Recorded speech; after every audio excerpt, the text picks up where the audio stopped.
The grand strategy chamber of the celestial hegemony was a monument to ancient power. Light from 3 suns streamed through crystalline walls, bathing the gathered princes in a tripartite glow.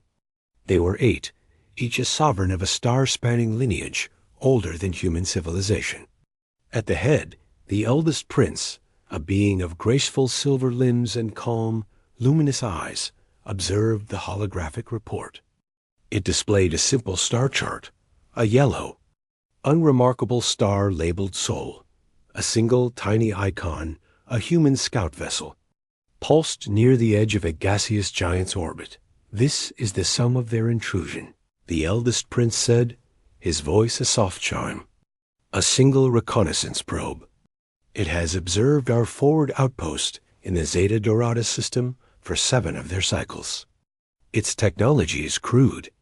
Its engine signatures are primitive. It is a gnat." A younger prince, his carapace the color of burnished copper, gestured with a clawed limb. "A gnat that sees too much. That outpost is a logistical hub for our expansion.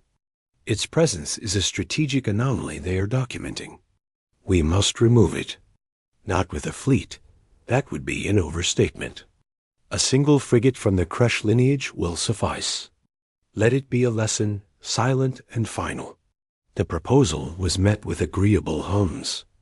The decision was not one of war, but of pest control. The order was sent. The Kresh frigate, Arrow of Final Dawn, dropped from superluminal space with the elegant silence of a predator. It was a blade of dark metal and shimmering energy fields, 1,000 times the mass of the human scout vessel which hung, seemingly oblivious, near the amber swirl of the gas giant. The frigate's commander did not hail the human craft. There was no communication with insects. He simply powered his primary particle lance, took aim, and fired. The lance, a beam of coherent starfire, should have vaporized the scout. In the strategy chamber, the princes watched the live feed, expecting a brief flash. Instead, the human vessel moved. It did not bank or turn. It simply shifted. A lateral translation so abrupt it seemed to teleport. The particle lance lit empty space, an evasion algorithm.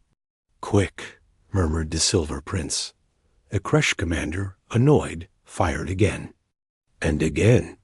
Each time, the small, angular human craft slid aside with impossible, inhuman precision. It was not dodging. It was preempting. The scout had not returned fire. It was just watching, recording. The Copper Prince felt a first cold tremor in his gut. Enough. Use the dispersal field. Cripple its systems, then scrap it. The frigate unleashed a wide-band electromagnetic pulse, a wave designed to fry unshielded electronics. The human scout's lights flickered. For a moment, it drifted, inert. A collective relief washed through the princes.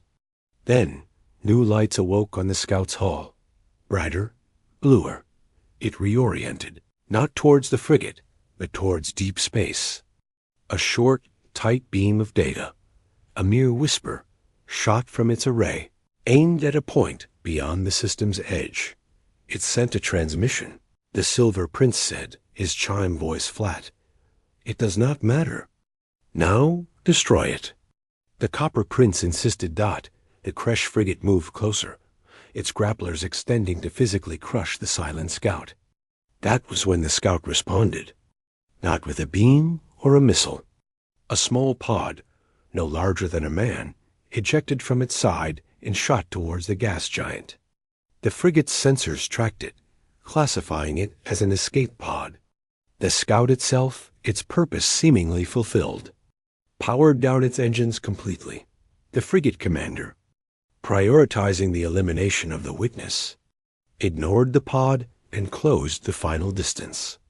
As his vessel's shadow fell over the human craft, the pod reached the upper atmosphere of the gas giant. It detonated. Not a chemical explosion, a gravitational one. For a nanosecond, a tiny artificial singularity pulsed into existence. dragging the immense planetary atmosphere in a violent, localized convulsion. The resulting hyper-energized plasma jet, funneled and aimed by the pod's technology, lanced out from the planet's surface. It struck the Kresh frigate not as a weapon, but as a force of nature. Shields meant to deflect gigaton lasers and particle beams were designed for coherent energy. They could not hold back a biblical spear of star-born lightning. The arrow of final dawn vaporized.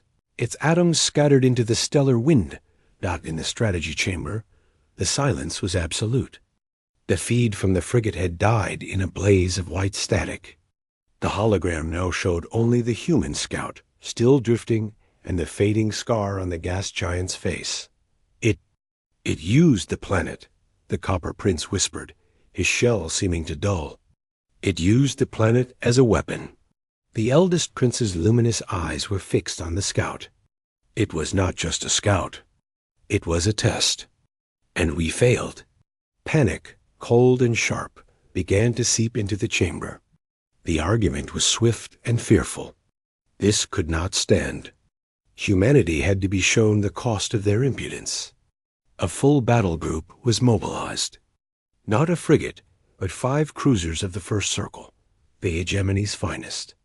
They would descend upon the Sol system itself, a show of force so overwhelming the humans would comprehend their place before a single shot was needed. They would break their fledgling fleet, occupy their orbital platforms, and dictate terms from above their homeworld. The lesson would be harsh, but clear. The Armada made its grand translation at the edge of the Sol system.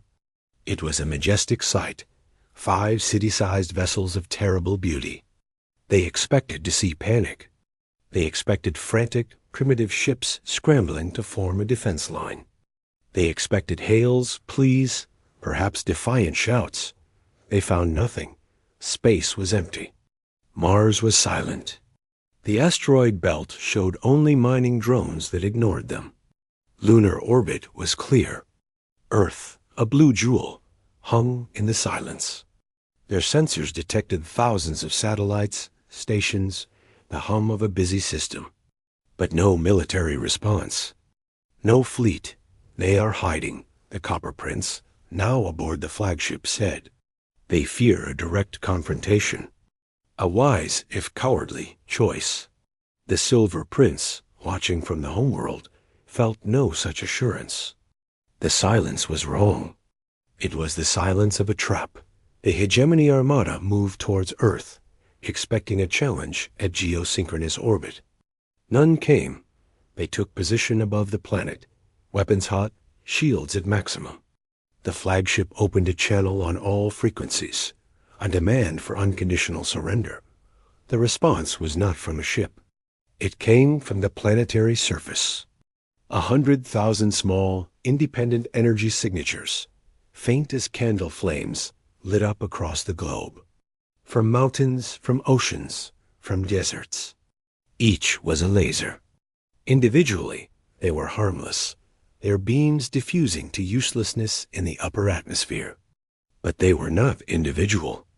They were networked, phased, and aimed. 100,000 faint beams converged at a single point in high Earth orbit. Their combined energy coherently focused through a relay of stealth satellites the hegemony had dismissed as debris. The resulting energy concentration was not a weapon. It was a scalpel dot.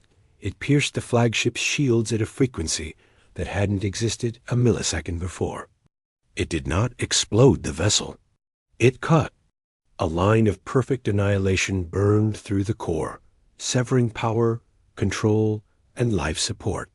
The mighty flagship died instantly, a dark hulk tumbling out of orbit.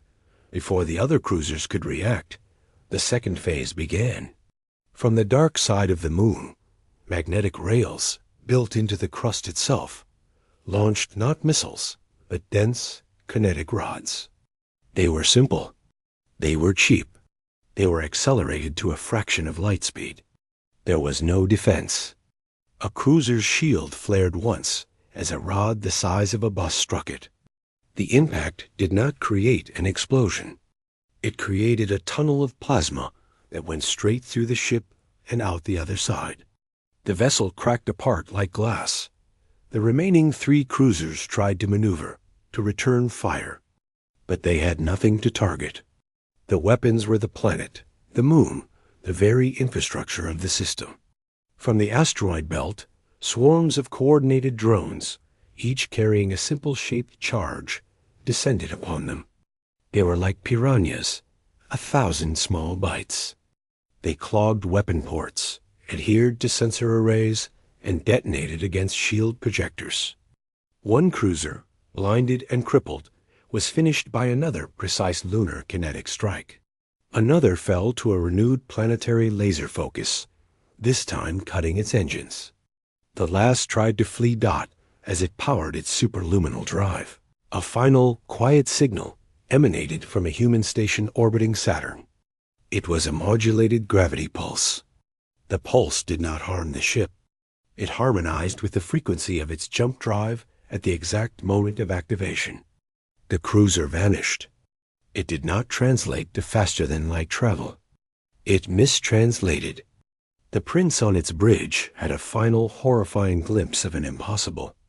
Non-Euclidean space before the vessel and every soul within were unraveled into quantum noise dot in the grand strategy chamber. The light of the 3 suns seemed cruel. The hologram was dark. The silence was a physical weight. The Copper Prince was broken, his carapace looking frayed.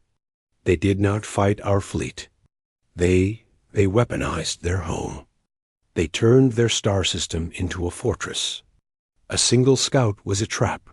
Our Grand Armada was an inconvenience to be processed.